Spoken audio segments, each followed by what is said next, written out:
Hello friends, hi my name is राउथर जेलिसिस by name. So finally second round का result आ चुका है एमपीटीटी का और हमें पता चल चुका है क्या मिला क्या नहीं मिला। लेकिन व्हाट नेक्स्ट, अब करना क्या है? अगर सेकंड राउंड में हमें एडमिशन नहीं लेना है तो क्या ऑप्शन है? गवर्नमेंट कॉलेजेस में, प्राइवेट कॉलेजेस में, यूनिवर्सिटीज में कौन सी ब्रांच मिल पाएगी, नहीं मिल पाएगी मेरी रैंक पर? इस तरह के बहुत सारे सवाल आपके जहन में उठ रहे होंगे।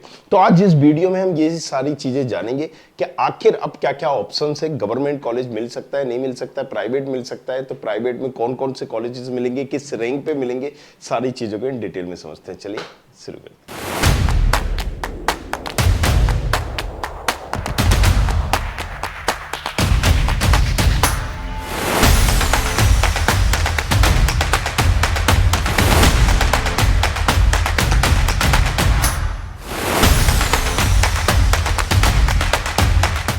हाँ जी, तो फाइनली हमारे रिजल्ट में हमें ये तो पता गिल गया कि XYZ कॉलेज और उसकी XY ब्रांच मिली।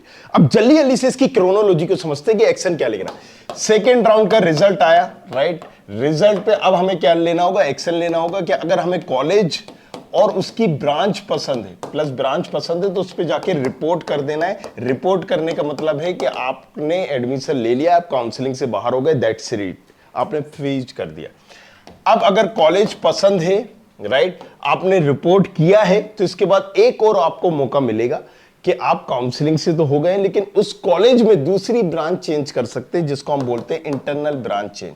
वो 6 दिन बाद ऑप्शन उसका खुलेगा, पोर्टल उसका खुलेगा। 6 दिन बाद आप जाके पर्टिकुलर उस कॉलेजेस के लिए अप्लाई कर सकते हैं। मान लीजिए आपने मैकेनिकल लिया या आपने ईसी लिया, तो उस कॉलेजेस में अगर 6 ब्रांचेस हैं, CS, IT, mechanical, civil, electrical, ET, वो तमाम ब्रांचेस आपको शो होंगी और आपको उनको ऊपर डालना होगा। अगर मान लीजिए EC लिया, आपने मैकेनिकल डाल दिया, तो आपकी EC सरेंडर हो जाएगी, मैकेनिकल मिल जाएगी। तो वही ब्रांचेस डालें जो आप EC से बेटर चाहते हो, राइट। तो ये चीज आपकी क्लियर हो गई।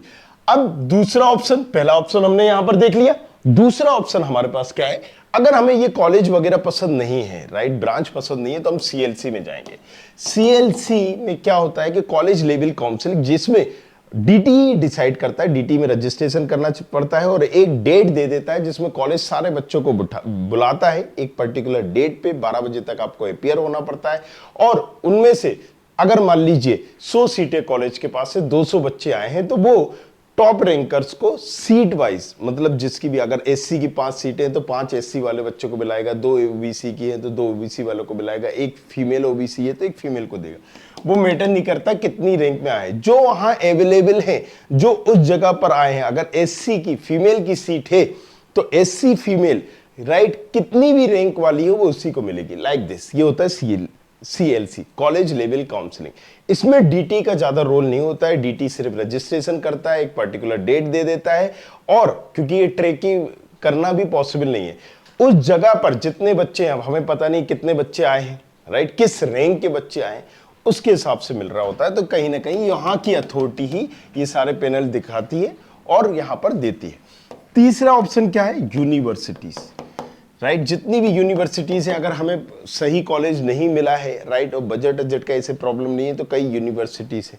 जैसे बच्चों ने कहा हमें JP गुना चाहिए, मान लीजिए, तो क्या है, JP गुना का DT से लेना नहीं है। आपने कहा मेडिकेप्स चाहिए, तो मेडिकेप्स का DT से लेना देना नहीं है, अपना एडमिशन ये खुद कर रहे होते हैं, राइट।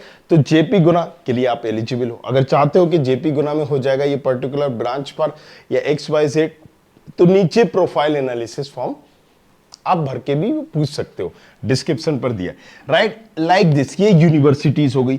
चौथा ऑप्शन हमारे पास क्या हो गया? चौथा ऑप्शन हो गया हमारे पास जैसे प्राइवेट कॉलेज, राइट। अब प्राइवेट कॉलेजेस में 2 तरीके से एडमिशन होते हैं, राइट। एक तो होगा कि कई प्राइवेट कॉलेजेस मैनेजमेंट भी रहेंगे जो बहुत अच्छे हैं, उनमें मैनेजमेंट, और 1-2 कॉलेजेस को छोड़ दिया जाए तो लगभग सभी कॉलेजेस में इजीली एडमिशन हो जाएगा, कोई मैनेजमेंट की जरूरत ही नहीं होगी, राइट। 1-2 कॉलेज को छोड़ दिया जाए तो मैनेजमेंट की जरूरत ही नहीं होगी।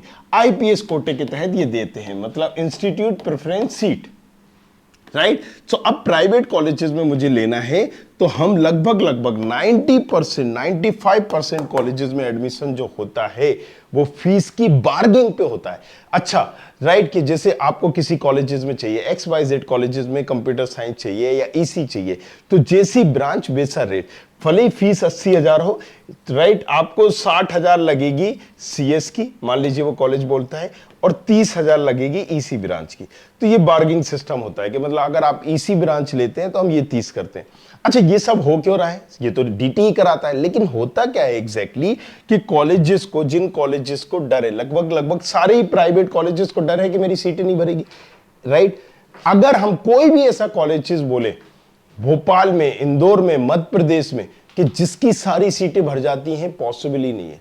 एक दो कॉलेजेस की, एक आध ब्रांच की जिसकी डिमांड होती है, लेकिन वहीं पर जैसे अब मान लो हम एलएनसीटी की बात करें, 1994, अब यहां पर सीएस की डिमांड होगी, लेकिन ईएक्स, मैकेनिकल, सिविल, ये है भाई, मिल जाएगी आपकी कितनी भी रैंक हो, कैसे ये उधार ही बैठे होंगे कि आपको ले लें, बस किसी तरह से जाने ही नहीं देंगे।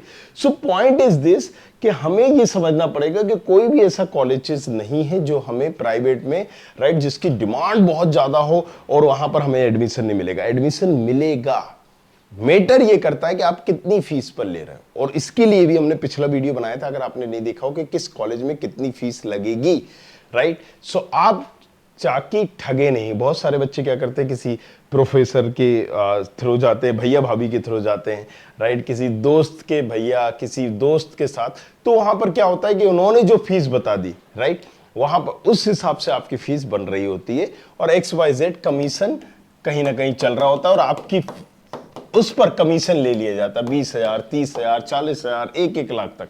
तो आप उलझिए मत, राइट। पिछला वीडियो हमारा देखिएगा कि लगभग क्या सीट है, ताकि आप अवेयर रहें। नहीं पता है तो इसीलिए हमने प्रोफाइल एनालिसिस फॉर्म भरा था, कि आप जाके क्लियरली प्रोफाइल एनालिसिस फॉर्म भर के पूछ सकते हो कि उस कॉलेज में कितनी फीस लगेगी पर्टिकुलर ब्रांच के लिए। अब यहां दो चीजें क्लियर आपको करनी पड़ेंगी। प्राइवेट कॉलेजेस में एडमिशन मिल जाएगा, बट डिमांड और सप्लाई का गेम है। मतलब सीएस की ज्यादा डिमांड है तो सीएस की फीस ज्यादा होगी, राइट। सीएस के लिए अलग अलग होगा। अब अगर आप यहां पर ब्रांच से कंप्रोमाइज कर रहे हो, मैकेनिकल मान लीजिए आपने ली, कोई भी कॉलेजेस आप ले लो, इजीली मिल जाना है। और कई कॉलेजेस तो ऐसा बोल देंगे कि ठीक है 30,000 रुपए में दे दो, स्कॉलरशिप में कर दो, अच्छा कुछ मत दो, right, point like this. So make sure this thing कि ब्रांच आप कौन सी ले रहे हो। अच्छा, एक और चीज यहां पर समझना है, जब आप कॉलेज लेते हो, कोई भी कॉलेजेस की, जैसे हम बात करें टीआईटी, राइट, 2000 वाला भी है, टीआईटी एक्सीलेंस भी है, टीआईटी साइंस भी है, टीआईटी यहां पर एडवांस भी है।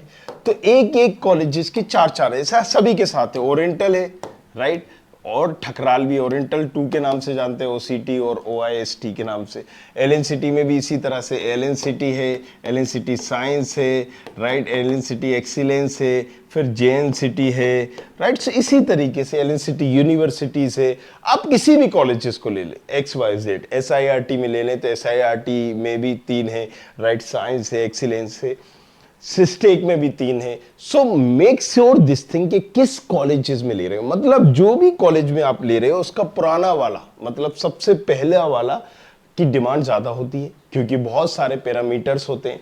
मान लीजिए एलएनसीटी की हम बात करते हैं। अब एलएनसीटी जो यहां पर 1995 में है, स्टेब्लिश हुआ था 1994 में, और इसमें आप ले रहे होते हो, तो यहां पर क्लोज, जैसे कई बड़ी बड़ी कंपनियां होती हैं, वो बोलती है कि मिनिमम 30 साल पुराना कॉलेज होना चाहिए, राइट। हम उसमें प्लेसमेंट ला के जाएंगे, लेंगे। बहुत एमएनसी जो कंपनी होती है, तो ये फुलफिल कर रहा होता है। 2006 में स्टेब्लिश हुआ, वो फुलफिल नहीं कर रहा होगा। प्लेसमेंट आएगा तो यहाँ के बच्चों में भी आप जाके पूछेंगे तो आपको डिफरेंस समझ में आ जाएगा कि कई बच्चों को बैठने ही नहीं दिया जाता है, राइट, मेन कैंपस में। तो ये तमाम पैरामीटर्स होते हैं, वो आप समझ सकते हैं। ये सिर्फ एक कॉलेज की कहानी नहीं है, अलग अलग कॉलेजेस की कहानी है। और कईयों में तो ऐसा होगा कि किसी कॉलेज की आप XYZ दूसरी ब्रांच ले रहे हो तो उसमें एडमिशन ना के बराबर ही आता हो। इसलिए आपके पास अपॉर्चुनिटीज है, डायरेक्ट एडमिशन आप ले सकते हो। और अभी सबसे ज्यादा डायरेक्ट एडमिशन सेकेंड राउंड के बाद ही होते हैं। तो ऐसा नहीं है कि मौका नहीं है, बट ये है कि आपके पास अब प्राइवेट कॉलेजेस बचे हुए हैं।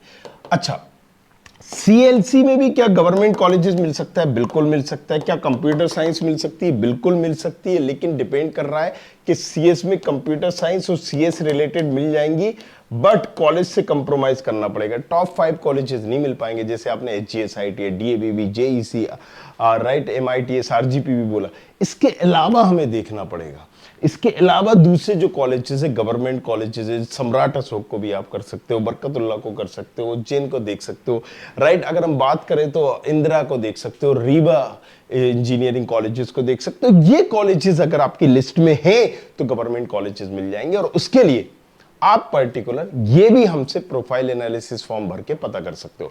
तो हमने सारी रामायण आपको बता दी कि व्हाट नेक्स्ट, अब क्या करना है, क्या कर सकते हो, ताकि आप एक सही डिसीजन ले सके।